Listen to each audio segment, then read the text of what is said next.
I was listening to a podcast the other day, and they were talking about the pace of Jesus' leadership.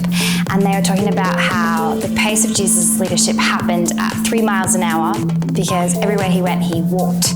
And so Jesus was very interruptible. And I think that that is a really valuable attribute of a servant leader, because if you are interruptible, it means you have time for the people who are around you. You have, great vision and all these things, but you can stop and make eye contact with the people around you who Jesus has called you to lead. And I love that because, wherever Jesus went, we have so many stories about him being stopped and being interrupted by people. We have that story where Jesus is heading towards the cross and he's teaching his last sermon in the synagogue, and he has that woman come into the synagogue, bent over and ask for healing, and Jesus stops the last sermon that he's going to preach before he goes to the cross, and he heals her. And we have tons of other stories where Jesus is touched and he turns around and he talks to the person, and he's interrupted in his ministry, and he has time for the person, and it's because he's interruptible and his pace is slow, and he has a posture of humility. And I heard